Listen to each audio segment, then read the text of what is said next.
Evet efendim, bazı reşmer kardeşlerimiz ha babam de babam tarlayı sürer de karşılığını göremez, alt işi öküz boşar bazen tarlaya. Ve bakalım ki Ozan Ali Bedir bu sefer de reşmer kardeş için ne dedi ne söyledi, dinleyen dostlar sağ olsun var olsun efendim.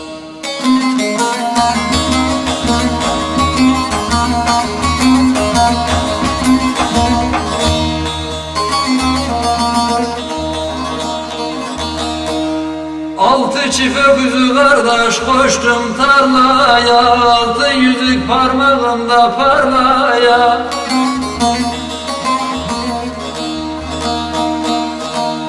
Bizim sarı katır ara sıra zırlaya, eyvah bu sene de bitmedi tarla. Ha babam ha, de babam de, ha babam ha, de babam de, ha babam ha, de babam de.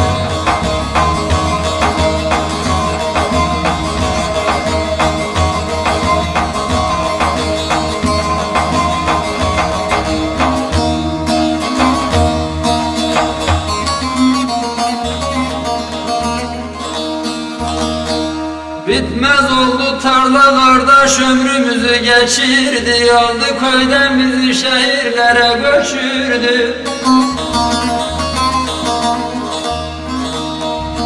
Kurtlar geldi kardeş koyunları kaçırdı, kimse görmeden tenhalarda ye babam ye, ye babam ye, ye babam ye, ye babam ye, ye utanmaz ye.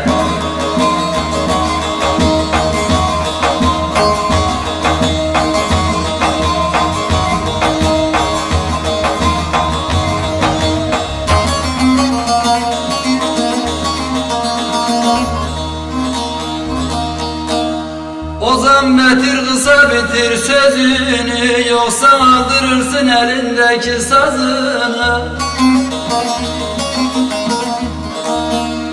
Ah Ali Bedir kısa bitir sözünü, yoksa aldırırsın elindeki sazını.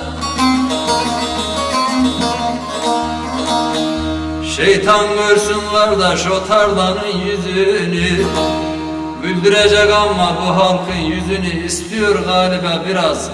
Su babam su, su babam su.